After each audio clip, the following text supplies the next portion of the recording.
Happy to take questions on other matters. China has increased its influence in the Pacific. Yeah. If Australia wants to be a leader in the region, should we have done more? Pardon? If Australia wants to be a leader in the region, should we have done more? Australia is a leader in the Pacific region, in our Pacific family. Our government has increased, first of all, the overseas development assistance to the Pacific by 50%. We increased it from around 1.12, I think, billion up to 1.7 billion. And this was part of our Pacific Step Up program. And what we did is meld that with our maritime security program, providing patrol boats into the Pacific so they can protect and support their own ocean territories. We have done it through... we are the single largest provider of development assistance into the Pacific. Daylight second, daylight third.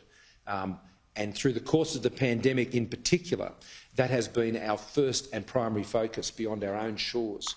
And so whether it be Frank Bainimarama, I would speak to Pacific leaders or be in text contact with leaders almost every day and certainly every week.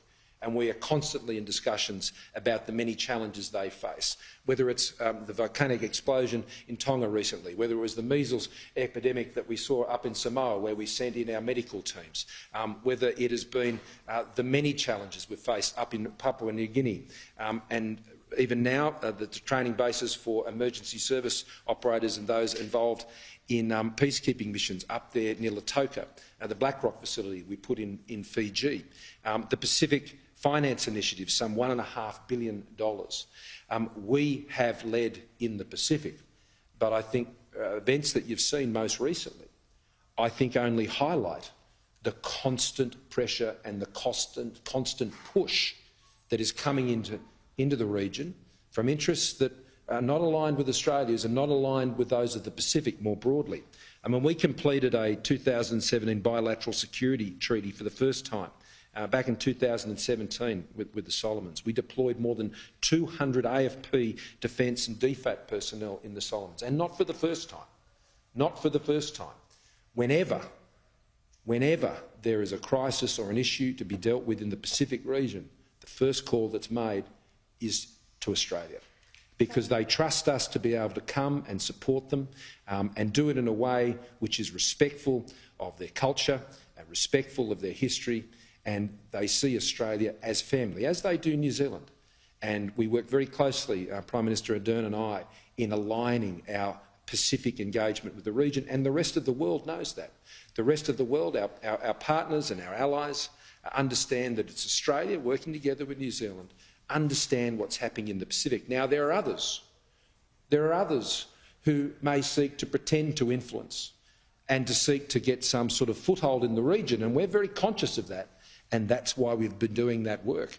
We are not completely immune from the risks of that, but whether it's investing in telecommunications infrastructure or the electrification of Papua New Guinea itself in partnership with New Zealand and the United States and Japan, when we sit around the Quad table with India and Japan and the United States, these are the issues we talk about in supporting the Pacific as well as in Southeast Asia. So I think these most recent developments and the uncertainty and instability in the Solomons just highlights once again why it has been so important that we leaned in as heavily as we've had. No government has ever invested as heavily and consistently and recognised our responsibilities in the Pacific more than our government. Will there be any response from Australia to this draft security pact with China? Well, we will see how this progresses. I mean, one of the ways you deal with your Pacific family is you deal with it as family. You talk about these issues as family. I mean, one of the first places I went after the re-election back in 2019 is Jenny and I went to the Solomon Islands. That's the first place we went, to the Solomon Islands. And I did that intentionally because I wanted to send a very clear message about where Australia saw its first priorities beyond our own shores, and that was to stand by our family in the Pacific and to assure them of our continuing support. So when Fiji needed vaccines, who did they call? Australia. When they were called by another country seeking to have influence in the region, they said, we're good, Australia's got us covered. So have you contacted your representatives in the Solomon Islands directly, or are you leaving it up to diplomatic channels at the moment? Manasseh Sogavara and I have had many conversations over the years. Is it in the last 24 hours? Not in the last 24 hours, and there's dialogue that's taking place there. But we deal with these issues as family, and we work them through. As you know, we have Australian Federal Police in Solomon Islands right now, guaranteeing the peace and security of the Solomon Islands right now. And the reason we're there is because Manasseh called me and asked me and said, Scott, can you please send us support to ensure we can stabilise the situation here in the Solomon Islands. I've visited their constabulary. I've thanked them for the tremendous work that they've done in Honiara, and it is a very good partnership. Given that the Australian ambassador met with the Solomons here just before this deal was announced, was this further blindsided by this deal? No. And are you worried that a database there would give China the capacity to block shipping routes from Asia through the Pacific Australia? One of the many reasons we're so active in the region is that so we can ensure a free and open Pacific. Same reason we are so active in the Indo-Pacific region more broadly, up through South Asia, the Indian Ocean, up through the South China Sea and the North China Sea, is to ensure a free and open Indo-Pacific. Now, we share with our Pacific family values. We share culture, the principles of democracy, freedom, and these are things that are very important to the Pacific Island peoples. And that's why they can trust and know that we are their family partner.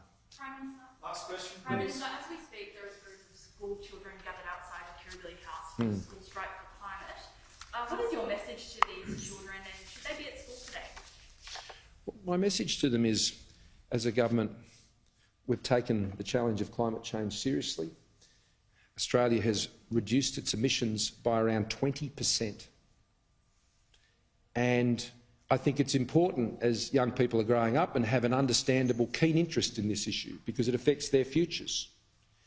But I would encourage them to understand that Australia, contrary to what they might be being told by many people with other agendas, Australia is reducing its emissions by around 20%. They probably mightn't know that Australia has reduced its emissions by more than New Zealand, by more than Canada, by more than the United States, by more than Japan, by more than many countries in Europe. They might not know that because they've probably only ever been told that Australia isn't doing these things, but the opposite is true. What is true is that as a country we're taking these issues very seriously and we're doing things about it that actually reduce emissions. Now, and it's not just about reducing emissions because you've got to deal with the built-up existing impact of climate change. And so the impacts of weather events and these things are the product of things that have been happening for decades, not for a couple of years, for decades and decades and decades. And so we have to build up our resilience and adaptation. And that is exactly what this government has been doing. It's not about just reducing emissions, that's incredibly important, but it's also about boosting our resilience. That's why we build dams, and our adaptation. That's why we do fuel management in bushfire areas, because we know of the climatic impacts of what's going on. As I said a few weeks ago, Australia is a harder country to live in now because of these changes, but those changes haven't been caused by a couple of years or even 10 years. It's going back over many decades. And so how we live with that over the next 20 years, that's why we invest in those areas. But it's not just that. And they may care to look and see what we're doing with recycling to keep plastics out of our ocean and how we're looking to conserve water and the bush keeping and river keeping initiatives that we're doing. And I encourage them, by all means, express your view. It's a great democracy and I have no issue with that. But the learning gets done in schools and the learning gets done in understanding the many other facts that I think are very important to this debate. So we will continue on. We've committed to net zero by 2050 with a $21 billion plan, which is being rolled out now, developing new energy technologies and, importantly, getting them into industry, into commerce, and not just in Australia. Let me finish on this point, on this question. It's not enough for Australia just to reduce our emissions by 20%, as we already have done. It's not enough for Australia to achieve net zero by 2050. The whole world has to. And so if emissions are continuing to rise, be it in China or in Indonesia or Vietnam or South America or all these places, well, the world continues to get hotter. And so the solution, we believe, is technology that those countries can embrace at a cost that enables their countries to continue to develop and give their citizens jobs. You know, dealing with climate change is not just an advanced economies challenge. It is a global challenge. And so that's why we've developed partnerships with India. I was just speaking with the Prime Minister Modi about this very issue just last week, about how we can work together to help them transform their energy needs and how they're acquitted over the next 20, 30 years. See, these countries want to go down that path, but we have to give them the tools and the technology to achieve it. If you believe in climate action, trying to ensure that our technologists can develop hydrogen which can be put in place in Indonesia and India and China and other parts of the world, that is actually climate action. So I respect their voice, I respect their opportunity to raise their voices, but I would encourage them to look at these many other issues, because if you want to see climate action undertaken, then they're the practical things that you need to do. And our government is focused on the practical things, just like we've been focused very much here today on the practical issues of women's health and of families looking to become families as people go along that journey. I want to thank everyone again for being here with us today. Thank you very much.